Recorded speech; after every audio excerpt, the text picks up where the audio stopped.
How's it going, everyone? My name is Derek Afasi. I'm the owner of Afasi Financial Group. Today's topic I want to discuss with you withdrawing monies from your 401k retirement plan and how to make sure that you're doing it successfully and you are avoiding some of the mistakes that individuals make on a daily basis that results in them not being able to properly retire. So an example would be if, obviously you're coming into retirement, maybe in your late 50s, early 60s, and you decide, okay, I'm going to retire within the next few years, and you have accumulated a retirement plan known as a 401k account through your employer. So what was happening was each and every year you were placing money aside, a portion of your salary, into this type of retirement bucket, which we're going to deem a 401k, and every year that you're placing contributions into it, this bucket was also linked to different types of mutual funds that would determine whether your credit was going to be a positive credit, making your bucket larger, or whether it was going to be negative whenever the market went down, those mutual funds went down, which would make your bucket smaller. So when individuals are doing that towards their accumulation phase, they could set that up successfully, depending upon how which sort of mutual funds you chose, and making sure that you were becoming more conservative later on in life, rather than risking all the money to the market. Because as your money is susceptible to those mutual funds, yes, you could have good gains into that account, but you could also have large negatives to that account as well. So when it comes time for those later years and you decide I want to retire, I want to start pulling money and withdrawing from my 401k account, how do you know whether you're doing it properly? So the very first bullet point, I'm going off of some of the negatives, the problems that exist with individuals that are pulling this out blindly. And what happens is with all these 401k related accounts, typically they're tied to mutual funds. So they have different 401k related fees and different mutual fund related fees right off the bat. So if you're trying to pull money from an account that could potentially go down and has negatives working against that account, well, obviously you could deplete that bucket much faster than something that doesn't have those negatives.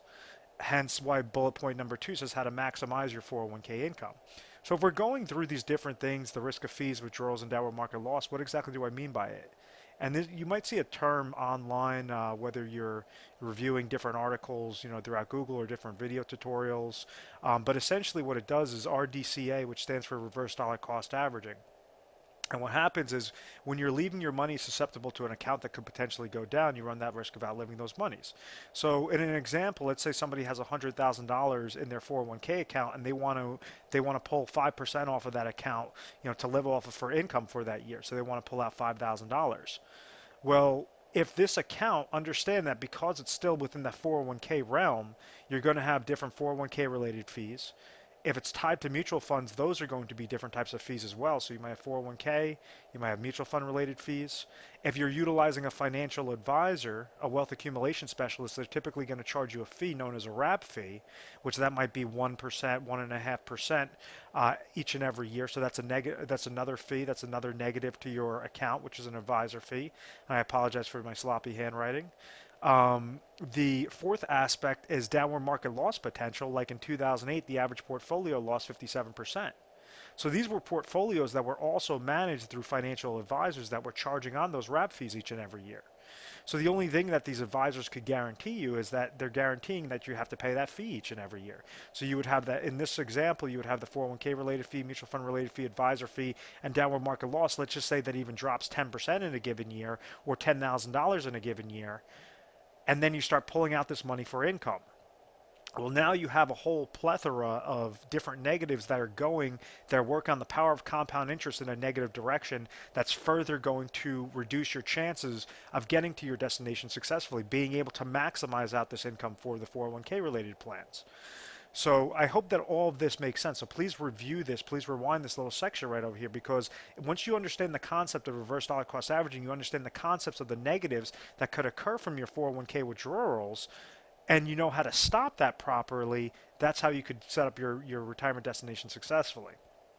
So in this example, you could have pulled out 5% or $5,000 that year, but you could have been paying fees of 10,000, maybe an advisor fee of another 1,000, mutual fund and 401k related fees of another 1,000, pulling out money of 5,000, loss of 10,000. So in this sort of example, you would have pulled out $5,000 that year, but you would have lost $17,000 worth of value. So now the next year you're sitting at 83,000, and now if you want to match that same $5,000 of income, this percentage is going to be higher. Those fees are still going to stay there. Yes, the market could go up, but your market still the upward market movement still has to beat out how much you're pulling out in that income, and it still has to beat out those fees. So even if you're breaking even, you still have to pay those fees and all those different negatives. Regarding the first bullet point, regarding all those negatives that could run you that risk of outliving those monies. When we go to the next bullet point, how to maximize your 401k income, well, you have to really break it down into very simplistic terms for your specific situation. So if you're using 401k account, understand this is a type of savings account for retirement. Okay, you were placing this money aside, you were trying to grow this money, all to try to pull this money out for retirement or leave it to the loved ones after you pass away as some sort of inheritance. So that's the first thing, is when you maximize your 401k income, you want to make sure that your goal is pertaining to that 401k maximization income. What I mean by that is there's three things that typically anybody that we speak with on a daily basis that's looking to retire, or if they're currently retired, how to stay retired forever, they have to make sure that these three major things are met. The first thing is income. You want to make sure that you have a sufficient income source that's going to correlate specifically to what your budget is. Whatever your expenses are each and every month right now could be different in retirement. You could have either less expenses, you might have more expenses, depending upon the different things such as healthcare, long-term care type expenses, different things that, maybe a car that you've had for a while that it will soon be breaking down. Maybe you need repairs done on your house, whatever that case may be. So after understanding exactly how much your expenses are currently and what they might be in retirement, then you have to look at your income sources, your guaranteed income sources. An example of this might be Social Security income. So if you determine that maybe you have $50,000 of expenses in a given year and Social Security is going to come to you for $30,000, maybe you're receiving pension income for another $10,000 in a given year. Well, in this example, you have a gap of $10,000. So when you're trying to maximize out your 401k income, you could go and roll over this 401k into specifically designed IRA contracts that provide you with lifetime income guarantees through insurance companies and insurance company offerings. And so that could be one way on how you set that up successfully. So let's say if somebody has $300,000 that's sitting in their 401k account, and they have a goal of hitting $10,000 of income in a given year, the worst mistake that someone could make is saying, oh, I want to take all full $300,000 and place it into a type of IRA that's set up for max income. Because you only want to use, with those types of product lines, there are restrictions and there are different pros and cons with those types of product lines.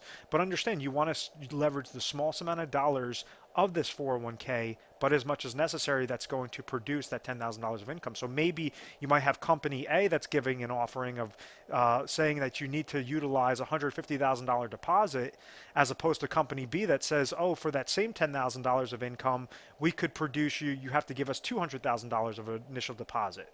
If they're both the same quality company, well, then you should be going with company A all day long as opposed to company B, because you would be placing less dollars in there for a higher leverage, for a higher benefit to maximize out the 401k plans. Also, you want to make sure with all your plans that you're not running that risk of fees, that your withdrawals are maximized and it's guaranteed lifetime income for either you or you and your spouse, to make sure that even after the second spouse passes away, or after the first spouse passes away, the second spouse could still be receiving that income, kind of like how a pension plan works. You want to make sure that it's set up precisely if your retirement income needs do pertain to that specific situation. The second aspect is the emergency funds.